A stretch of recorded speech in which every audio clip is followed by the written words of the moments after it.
Welcome back, welcome back, welcome It's back another to this week's appearance edition for of the Major Topics. ladies. I found there were no nursing schools for women of color. A radio interview with Major Reginald Brown. 3 nurses who helped make history. My experience there was, again, everything was segregated. They've become celebrities of sort, and they're enjoying it. Wonderful, wonderful, wonderful. It really is. It's nice. It's sort of surprising me, overwhelming me somewhat, because we didn't expect all of this. The women are among the first black nurses at Baton Rouge General Hospital. 50 years later, their place in history is being celebrated. They have been recognized by Mayor Kip Holden, state legislators, and just recently by their former employer. To see this into fruition, I'm on high. It's a far cry from where it all began.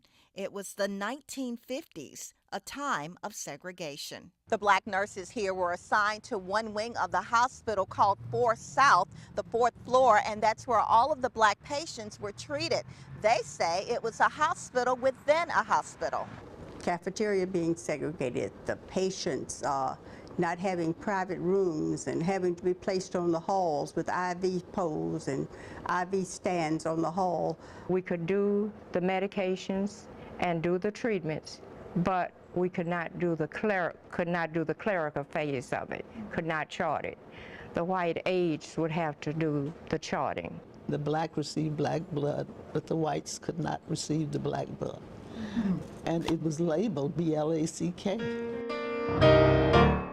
Many of them received their nursing degrees at the Capital Area Trade School, the only school in the state where blacks could get a nursing degree.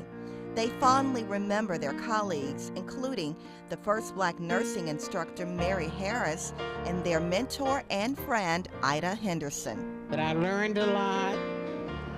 I made mistakes, but I profited from those mistakes.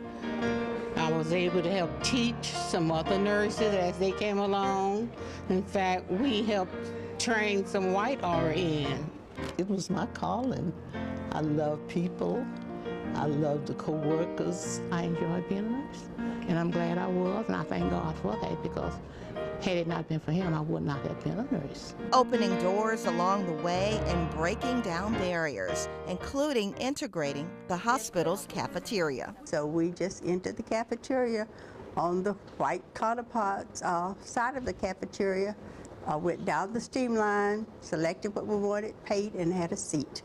And from that day on, well, I guess it was maybe a week after that, they tore the barrier down between the cafeteria and the black section and the white, and everybody was able to eat together.